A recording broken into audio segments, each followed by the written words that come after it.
From the center of the universe, Toronto, Ontario, Canada, this is the SDM Show with your host, Rob Cairns. The SDM Show focuses on business, life, productivity, digital marketing, WordPress, and more. Sit back, relax, grab your favorite drink, and enjoy the show. Here is Rob. Hey everybody, I'm Rob Cairns. I'm the founder, CEO, and Chief Technologist at Stunning Digital Marketing. In today's show, I have Mr. Tim Nash with me, and lots is on the security plate. We're going to talk about auto updates in WordPress, WordPress 7 concerns, and to add to it more, some privacy and security laws for Canada. Sit back, relax, enjoy the show. This episode is brought to you by All-in-One WP Migration, the most trusted WordPress migration plugin with over 60 million sites served. Whether you are switching hosts, changing domains, or moving to a new server, All-in-One WP Migration makes it one click. Try it for free at WordPress.org or visit servemass.com for pro features. Hey everybody, Rob Cairns here, and today I'm with my good friend and security guest, Mr. Tim Nash. Hey Tim, how you doing today? Hi. Yeah, I'm okay. Hey, we're plodding along. I think is the best description for the pair of us. Yeah. You are not in the city though, where World Cup of Soccer hell is about to hit tomorrow, because Toronto is a No, disaster. It's been a bit of an odd one because obviously the UK we like our football. Yes, we like our football a lot. It's our glorious game, and normally World Cup is a big thing here. Doesn't matter where it's being hosted. It's a big thing, and there's a lot of hype around the World Cup. And unless you were driving past something like a McDonald's, you wouldn't know the World Cup was on. That's interesting. So it's a very strange feeling. Yeah. And it's funny here too, because those who listen to the show, and my partner's Italian, and Italy did not qualify for the World Cup. And if Italy had worked in the back door, the game we're playing tomorrow would have been against Italy and not Bosnia. And anyway, the end result is we get Bosnia at home in Toronto tomorrow. So that's just the way it goes, Still will be fun, I'm sure. And there's going to be lots of people who, for the first time, will get to go to see a football game in both Canada and in the US. Neither country particularly well known, and Mexico, but Mexico's a bit more well known for its football, whereas the Canada and US are not as well known, and it's probably not as popular a sport as it is certainly in Europe. Not as popular at the pro game, certainly popular at the youth level, though. So anyway, let's get into world of security. Oh, there's lots going on. It's like door number 1, door number 2, and door number 3 today. And the first of number 1 I want to talk about is WordPress updates. And anybody who's listening to the show know you and I have a different approach to doing updates. You like auto updates on because your feeling is, and correct me if I'm wrong, it gives site owners a better chance at securing their sites and the store, right? It gives them a chance. Yeah. My theory is I don't like them on, and I say, go hire somebody to do it for you, because I'd rather have a good backup in my hand before the updates are done. That said, I do updates regularly for clients. And then WordPress threw a monkey wrench into all this, and I'm hearing all kinds of whining out there right now, where it's forcing updates to be on, but with a 1-day delay. And apparently, I'm now hearing cases where the free plugin is not getting pushed out right away, yet the premium plugin needs the free plugin to run, and all kinds of schmoz. Where do we sit in this entire mess? Go. Well, so auto updates, a great feature idea. if you use Windows, if you use any operating system, if you use any piece of software, pretty much anymore, it's probably running auto updates behind the scenes. The reason that we need them is bad actors move quickly, and we live in a world of shiny AI. Wow, we did 10 seconds before we said the word AI, and shiny AI and all that. But it means adversarially things are exploited quicker, and we've been seeing this over the years. So it's all well and good saying we should hire an expert in, but the expert has to move quick enough. And if your expert isn't moving quick enough, whether that's a company maintaining it, whether it's a security expert, there is a reasonable chance your sites will get compromised if the vulnerability exists quickly. And I've always argued that the chances of failures happening are less catastrophic than your site being hacked through not doing the updates. And the secondary reason was that people don't actually do updates. They think they do, they claim they do, but if you went into one of their sites, you'd find that there was loads of plugins that there because it's just busy. It becomes somebody else's problem, etc., etc. And I'm gonna stop you right there for a sec. I agree with you there. So right away, I know by the time I get involved in fixing a site, or you get involved in fixing a site, what's the number one problem? The updates are probably 6 months. I just looked at one last week that was 9 months behind. Oh, I can beat you on that. I have a current client who I'm just doing now, whose website was last updated in 2016. Yeah, I'm not surprised because 10 let's years. be fair. Yeah, let's be fair. Clients concentrate on doing the business that makes them money, and updating a website doesn't, even though it's necessary to make them money, doesn't make them money. So we got to be fair about that, right? I mean, that's so not what we have this area because people update so infrequently. The updates feel much more like a big step, but also they regularly crash more. And because they're not doing those incremental increases in their updates, they're jumping from Yoast 15.1 to Yoast 27.2 and then go, my SEO's broken, my site is losing money. So there is a perception that updates are scary. Yeah. However, we now also live in the world of adversarial AI and lots of things happening in terms of similar poison well style attacks. We're seeing lots of package managers, not just in the WordPress space, but package managers, people trying to poison by gaining access to a package or to a plugin, and then putting malware into that plugin and then distributing it through the official sources. And as of today, Microsoft on the Windows side patched 300 updates on Patch Tuesday this week. Over 300 updates. Thank AI for that. So, but this combination of things means that we're in a really odd place where, on the one hand, auto updates protect the average user.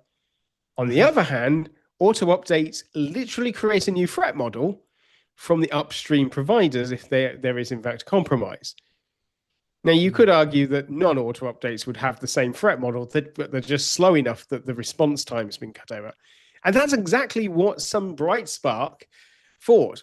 Oh, if we've got a problem upstream, then we'll have an extra day to resolve it if we delay updates by a day.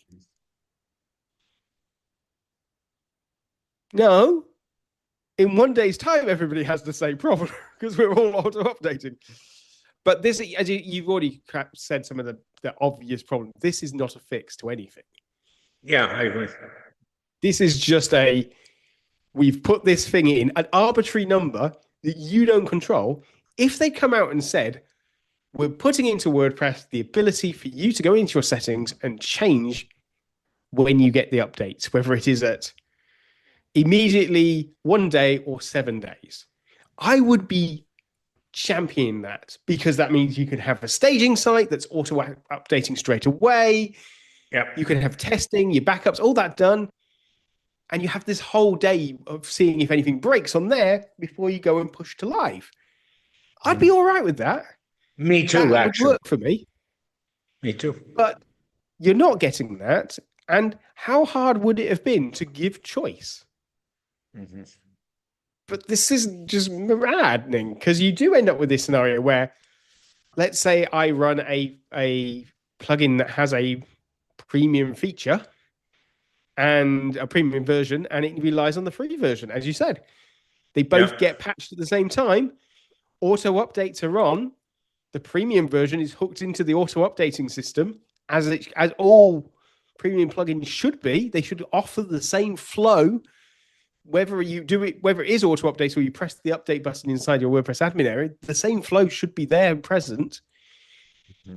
And the auto updating system updates the premium one, doesn't update the free one, and the sites break. So it's not fixing those sort of bugs. It doesn't fix the fundamental issue, which is, I think, trying to protect against a poison well attack. That's the sort of strawman's argument. Mm-hmm. But there doesn't seem to be any real logical reason behind it, other than somebody had this idea, nobody pushed back on it, and it suddenly got deployed. And now they're going, why are you all looking at me like that? It's like, this is just silly.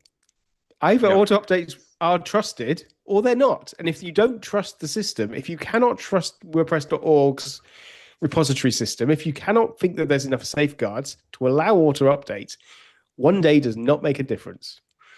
We shouldn't have auto updates if that's truly what the maintainers think. And I think they're wrong, but if that's truly what the maintainers think, then we shouldn't have auto updates at all. Yeah. Because just delaying it by a day does nothing but cause chaos and confusion. I think what we really need to do, but I don't think Matt Mullenweg's going to do it, is get Matt and get some people in the security space together and have a conversation. I really do. And say, what do you people want, what you're seeing with sites you're maintaining? Because I agree with you. One day just delays the problem by one day. It doesn't fix it. And the other thing is, one day delaying updates leaves the exploits out there one more day. So exactly. And you're rolling your eyes at me, but you know where I'm going. So in the day of AI, we're seeing 0 days everywhere. As I said, there was... on Patch Tuesday this week in Microsoft, and I forget the company's name, so don't shoot me. They actually mentioned after Patch Tuesday came out 50 days because Microsoft didn't address them. So what's Microsoft going to do now? So the point I'm making is one day doesn't fix the problem, to say the least. It just makes it worse. So, but also, I mean, the argument was that by putting the day release in, you could then manage your pipeline. Well, you can't, because you've taken that feature away. If people want to manage their pipeline, they will have the formal way of managing plugin updates and turn it off. This is actually what I do with my clients. So while I talk about automatic updates, and my clients are on automatic updates, they don't necessarily use the automatic updating system inside WordPress. We check for updates. We apply them having gone through a change process pipeline, which includes testing, etc. We have that already. So we're still running updates in real time. We still can ping WordPress.org and get a list of the current updates. So for my clients and for people like myself who would be interested in looking at this delay, we already had the ability to do that. This delay only affects people who are not going to be doing any of that stuff. This delay doesn't affect people who test updates and roll them out automatically, because they have to use a separate pipeline anyway. It only affects your mum and pop shop, who I've just spent the last 5 years convincing that automatic updates are a good idea. And now they're getting told mixed messages of automatic updates aren't a good idea, which is the wrong message for WordPress to put out. Whether it's the wrong message entirely, that's for you and I can debate a lot. But for WordPress to put out, it is the wrong message. Mm-hmm. That somehow that delay helps is the wrong message, because it is then conflicted immediately with, it will give you time. You time to do what? They don't know about it because it's automatic updates. And by the way, it just gave the hackers one more day to exploit your website too while we're at it. So it's, there's the it's time. the only person that he aids and abets is a bad actor. Yes. It is crazy. You could tell I do not like this update. I knew you would not. One tweak would have made it okay. Variable updating type strategy. Yeah. I'm okay with that. And I'm okay with giving people control over when they update. I don't think we should be necessarily immediately updating. You should be allowed to set it to 1 day. If for some reason you have a plan why you want to do that, you should be allowed to set it to a week. But that's something you as a site owner can choose to do, not something that's arbitrarily forced upon you. And I don't see the logic. And yes, I'd like you saying, I wish there was a conversation in the room. My concerns are that there was a conversation in the room, and that's what the outcome was. And then you have to sit there and go, we often see conversations based around a very small set of users and sites and types of sites, and not necessarily the wider community's usage. Yeah, and this shows up time and time again where you're like looking at something and going, that decision, okay, I can sort of see why it made sense for one particular site, but it doesn't make sense for the ecosystem. And this feels like one of those times. I shall now get down off my soapbox. I feel I've ranted enough. No, you're on the same soapbox I'm on, so I agree with this. That's number one. And the feedback seemingly, I mean, obviously I live in an echo chamber, but the feedback that I have seen, which is, I'm surprised as limited as it was, seems to be, the consensus seems to be pretty much the same, which is, what did you do that for? And why did you do it just like that with no pre-warning? I agree. Number two issue I'd had, WordPress 7 just came out. And we have these nice little API keys. And you and I have talked about this before, for access to all kinds of AI sources. There's that 32-letter word again. How many times have we mentioned AI today? I wonder. Anyway, that's the way it goes. The problem is with AI and the API keys, and we know there's some large token bills being run up right now, huge ones. So I have taken the approach that I will not put my API keys into my WordPress site. Now, hang on. Somebody's going to write in and say, but we do that with e-commerce and payment gateways. So, but it's never become the issue it's starting to become. Do we do this? Do we not do this? Do we just make sure we do all the regular things to lock down our site? By the way, which includes 2FA. If you're going to put an API key in, you better be doing 2FA. End of story, in my opinion. What do you think? So I can tell you what I've done with all my clients and recommendations to my clients, which is that we immediately rolled out a set of filters on a little MU plugin that disabled the AI screen. What we said was, AI services is an interesting new feature. Contact us for how to deploy the keys securely. I like that. The actual implementation is not terrible. If this was a plugin, the plugin implementation is not terrible. There is encryption there. Mm-hmm. So the keys do get encrypted. Yeah. Sort of. Ishy, maybe. It has the option to put it to a constant, so you can define this outside of your WordPress database. Excellent. This is good. There has been some thought put into how to store these keys. But the elephant in the room is that WordPress has never had a secure part to it. Anybody who tells you that the database is secure should be laughed out of the room and mainly asked why would they mind just leaving their password in plain text in that database for us. Yeah. The value of an SQL injection on a WordPress site has just gone through the roof. Now, the encryption aspects will help with that, but how the encryption keys are generated means that you can't, because you can only make it vaguely secure when the keys are also stored in the same place. It is we have the equivalent at the moment of the key under the mat outside the front door. Everybody knows where the key is. But if you physically can't get to the map, then you can't get the key. But otherwise, you could open the door anyway. All of these analogies to mean that I'm not necessarily against there being keys.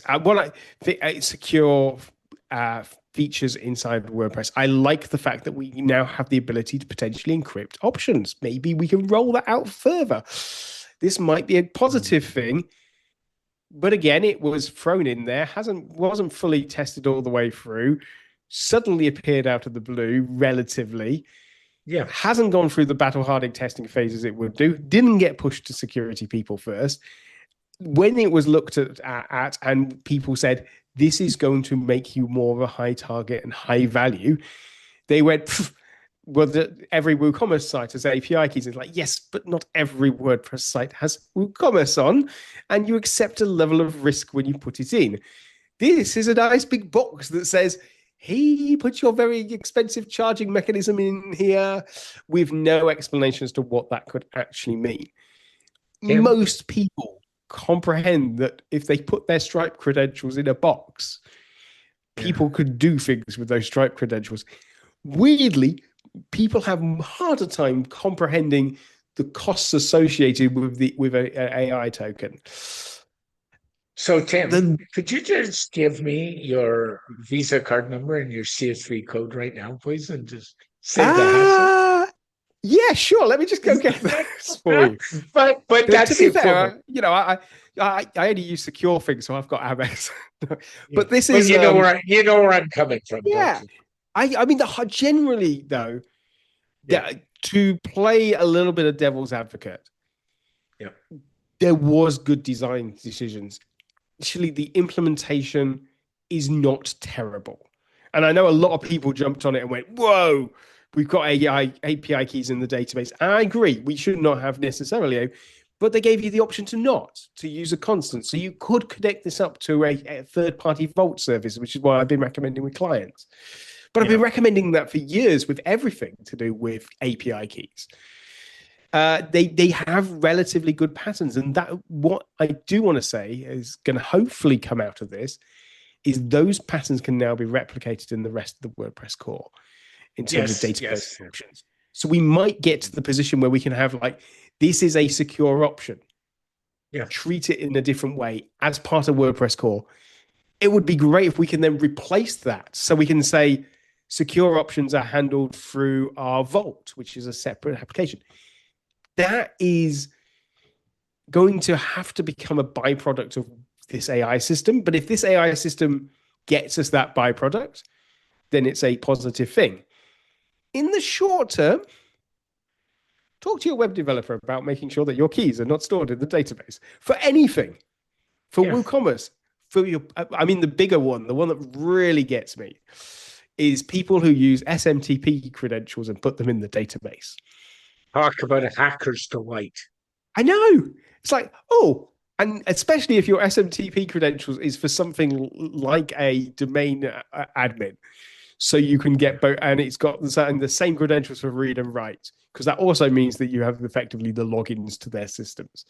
So there are bits I like about it, but I feel like, again, you're talking about conversations that should have been happening. The counter argument can be, well, look, the beta cycle existed, but the beta cycle was relatively short. This was dumped in. I'm pretty sure not in the initial phase for WordPress 7. This came afterwards. It did. And obviously we had all the real-time debacle, which, again, we're back to, well, if we're going to vibe code something in an afternoon and say, hey, wasn't that amazing?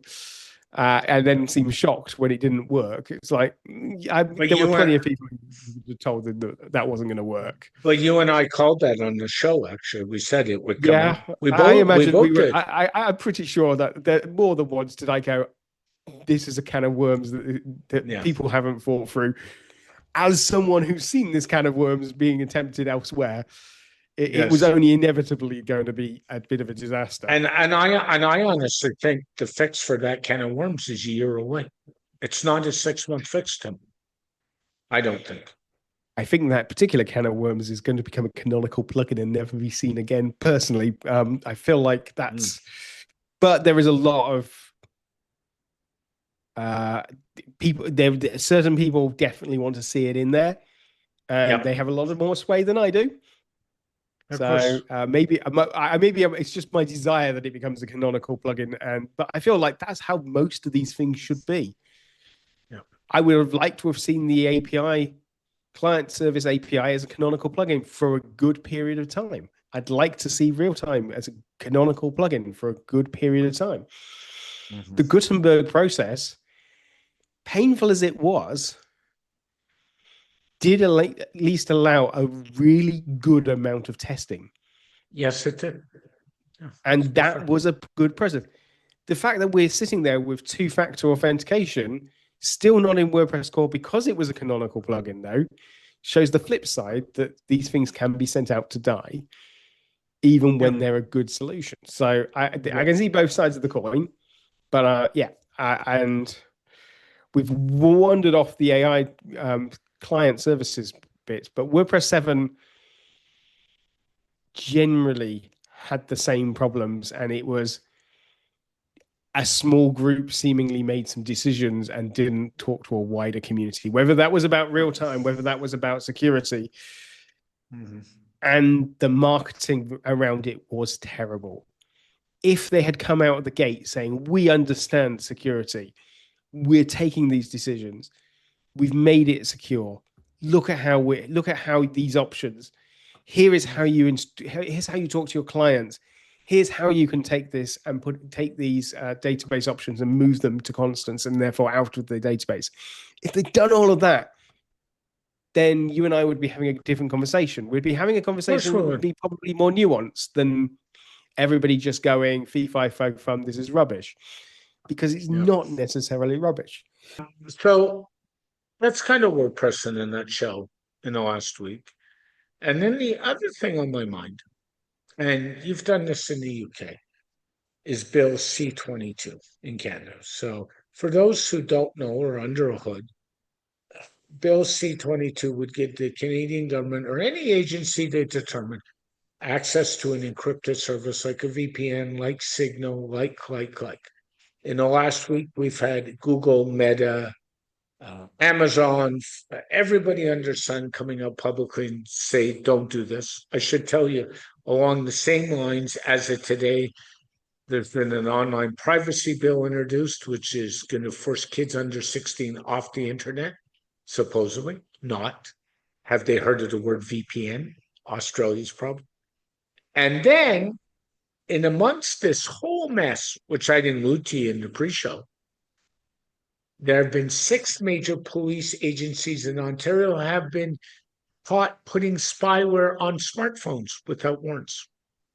Remember the book Chasing Shadows that we talked about 6 months ago or 7 months ago about nation state hacking and smartphones? Well, guess what? Police agencies are doing that. And the problem I have with the whole smartphone debacle and the whole Bill C-22 is judicial oversight. And there's a reason we have a court system in the UK and in Canada. And I think this is a bad idea. I mean, welcome to the club. Congratulations in dodgy things. So, certainly in the UK, we have an interesting problem in that we have a bunch of politicians who know very little about technology, who are very easily scared by newspapers. Same problem. And interest groups who will jump up and down. And we clearly do not have a large enough porn industry in the UK. If we'd had a larger porn industry, we probably wouldn't have our online safety bill, which is causes a lot of chaos. This is why half the UK cannot get access to pornographic material without asking for your age, or going on something like Reddit without asking for your age. We also have legislation that allegedly will allow backdoors into encryption. The thing that happened, though, And this is the same with most scenarios. There are a few exceptions. The United States would be a good example where this would be almost more terrifying. Is that people in the UK, we tend to overestimate the capabilities of our state to make any sort of sane decision, but also to make a practical solution to their sane decision. Of course. So it's all well and good them saying we want to have a VPN backdoors into encryption.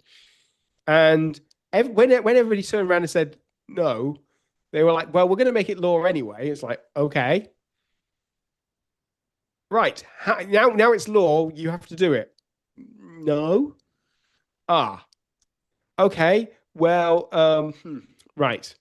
So we have a dead law effectively that it requires this to happen, but in practice, end-to-end encryption exists, and it's still the same end-to-end encryption. Nobody turned it off. This is combined with creating legislation for last decade. Yeah. So the law in the UK has some specific references to things and like hardware that don't exist anymore. Because they just didn't understand the technologies around things. When we're talking about AI and AI governance, it's all really specific stuff that, again, are bound to the governments not understanding things. But even when it comes into law, they then can't implement it because they do not have the money, the effort, but also just the understanding of what they're doing to make that case. Now, there within certain organizations, there are, I'm not saying that our GCHQ, our communication spy agency, couldn't make vast use of the law, but it's a spy agency. I think it's literally, its point is to break laws. I think that's what they do. If anybody thought that they weren't already doing phone hacking, shock. They did that before we had a law that said they were allowed to do this. Of course. So, I'm weirdly less worried about laws which are defined around these sort of things, because I am more of the belief that the government is incapable of actually implementing it. Yeah. My concern is it's the abuse. We're already seeing more and more corrupt police officers in Canada and the UK, let's be fair, than we did 20 years ago. We're seeing more and more issues. I mean, point and check, there were 3 wonderful Toronto cops that went to an overseas country, which I will not name, got into trouble because they threatened a prostitute, even better, and then flashed their Toronto police badges to try and get out of it. That's a good move. Yeah. So we're seeing more and more corruption. And my question becomes, would just open the system to more and more abuse? That's my concern. Not the government enacting it, but all the third parties who have secondary access to it. My biggest thing I'm going to use the Online Safety Act, which was specifically designed to protect the children. Yeah. And this is the one that required that websites enforce strict age limits. So if you had something that had adult material as defined by the law, you have to provide the end user should be verified that they're over the age. Now, if this was implemented correctly and sensibly, and ignoring whether or not I actually think it's a good idea to have this in the first place, but if you were going to do this, you'd start by going, okay, how are these adults going to verify that they're over 18? Well, who should know this? The government should know this. So we should probably have some mechanism where you can pass over your government, you can go via the government and do effectively the same thing that we did for like COVID passports, where you can give the website a code, that code would then verify your age without there being any need for third-party checks in there. Mm-hmm. It would be hard to implement, but not massively hard. The infrastructure for a lot of it would be in place already. It's in the government's interest. And with the right implementation, you could say, don't worry, we, the government, are not tracking what sites you're on. We are just acting as the broker between your ID. That's not what happened. What happened was the law said you must verify the age of people over 18. How? We don't know. So you then go to your porn hubs and what have you, and they go, okay, well, we're going to ask for your credit card details now and your passports and all your personal information. And oh, yeah, we're a US company and we don't care. We're just going to store it wherever we like. Yeah. And so all of these sites, suddenly there were companies springing up to do age verification. You're now handing over all of your data, not to the government, who actually should already have it and therefore would have been a simplified process, but to a third party who is literally making money off this. And worse, has no legal basis in the UK. Is taking, so they've implemented this, but the data is not in the UK. So the consequences of the action of the online safety bill has been to make online safety worse. Yeah. The amount of fraud and impersonation has gone up. I Shocking. agree. It's a surprise, but funnily enough, it didn't make it better. And this is going to be exactly the same. If we drive kids to VPNs, we're just driving them to malware. Yep. And that's what they're seeing in Australia, by the way. That's what Australia's seeing. It's scarily, I mean, without going too much into the politics, in Australia, it hasn't worked very successfully in terms of VPN usage went up. So did the number of suicides in kids. Of course. Which was a side effect. That's for a complete under 16s ban. But again, I'm not suggesting whether I actually think it's right or wrong, but the fact that that number happened and politicians were shocked says all you needed to know about how much in Australia they had fought through that process. Now we in the UK, we have exactly the same thing. They're talking about under 16 bans for social media. They're talking about it in Canada. They're talking about it in some parts of the US. Yeah. It's something that's being discussed actively in parts of the EU as well, as if this is a wonderful thing, and it will just be a case of you have law and it will be solved. And to sort of sum up a lot of my feelings, as this was being discussed in the UK Parliament, Google decided to plaster YouTube adverts all over the tube stations near the Parliament with how to access controls on YouTube, which I thought was a pretty much, their way of saying, look, perhaps somebody else, you're targeting the wrong people in this scenario. And I thought that it's very rare that I'm going to side with Google. But that was like, because these people don't even realize those controls exist, because they're getting their views from TikTok and X and not from technologists who could say, hey, these are the sort of things you could implement. Please don't do this. Yeah, it's true. And I think, I've spent a long time educating youth in schools, in clubs. And the first thing I say to parents when they say to me, should I implement parental controls at home? I say, don't. And they're like, why? And I said, first of all, your kids are smarter than you. They'll find a way around it. True. Second of all, if you do it, they're just going to go to a coffee shop, Starbucks, McDonald's, their friend's house. And third of all, and more importantly, is something you and I talk about a lot in the security space, is trust. And the minute you start monitoring your kids, you break down the trust between the parent and the child, and they will never come to you about any problem that they have. And because a few years ago in the UK, they ran these adverts that were basically, these are the signs to watch out for your child becoming a cyber hacker. And you're like, it's like, they are they in their bedroom?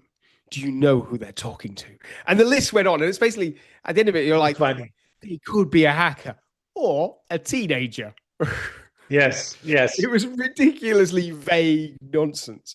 But you're right. If you put barriers in place, a totally left ball scenario, if you tell kids they cannot touch alcohol, and make alcohol completely taboo. And then you wonder why at 18 they go and get pissed as skunks. If alcohol is brought into, if you are a family or a society that has alcohol, and obviously some societies do not, and that absolutely their whole culture is no. Yep. But if you're in a society and family where there is alcohol, and you bring it to, and they're allowed to partake in very small amounts, if you water it down, all of that stuff over a period of time, it's been shown that they are less likely to go get themselves hammered, and you're less likely to have long-term effects and long-term addictions. I agree with you. In a same way, computing, if you give people tools, they're not necessarily going to immediately run off. And kids are smart. Yeah. We need to be training them to be better at critical thinking. The generation that is coming up now is cynical. And actually, perhaps we've gone too far with our critical thinking training for some of them, and they're a bit too cynical at times. And so they're losing a little bit of childhood. But we don't need to necessarily give them kid gloves. Instead, we need to give them the education, tell them what's there, and let them make informed choices, because they are going to screw up. They are going to see something they shouldn't. But that's part of learning and growing, Tim. Exactly. And yes, I don't think that throwing gates and aging and putting things on is going to work. But also, whatever technology you legislate for today won't exist tomorrow. And this is something not a single politician anywhere in the world seems to comprehend. If you're legislating for technology, it is already too late and has already been surpassed.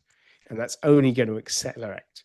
So they can legislate for VPNs. But next week, we'll be using transwarp drives. Yep. It's true. You're being facetious, but it's true. Yeah, I will tell you, before we move on and kind of wrap up show, I'll tell you a fun story. Years ago, I was in a high school that was one of the first high schools to put in an Ethernet network in their computer lab. Excuse me. And we put in a network that was put up with the University of Waterloo in Canada. And the University of Waterloo was known as a computer science haven, if you know anything about Waterloo. And they put out a network software called Janet, just another network. It was the predecessor to Novell and what we have with Microsoft networking and a lot of that. Well, one of the predecessors was Janet stored all the master passwords on a floppy disk that's stored in the master computer. You know where this is going, don't you? And the long and short of it is me, the 16-year-old hacker at the time, realized they left the office open to the room where the server hung out. So I borrowed such floppy disk years ago, made a copy of such floppy disk and put such floppy disk back. And I sat on such floppy disk for probably a month. And then one day when I was bored on a Monday morning, because that's more fun than a Friday afternoon, I decided to bring a network down because I had all the admin passwords, everything. And we all know in the world of security, what is the worst link? The human being. And in this case, if that door had been locked, I wouldn't have had access to such password file, right?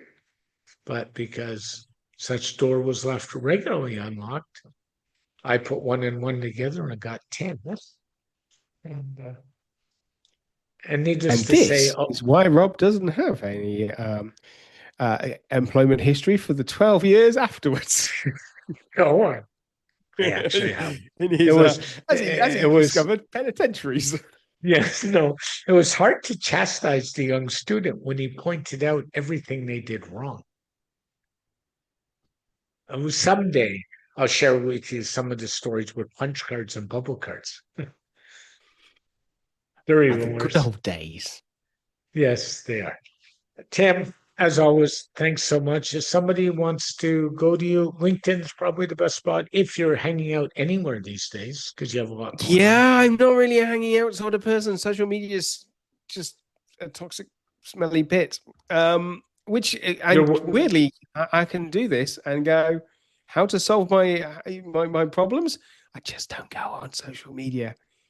Yeah, it seems to work for me. Maybe it should work for more people. But yes, you can find me on LinkedIn if you want to find me there as T Nash, or you can go to timnash.co.uk, which one day I will update.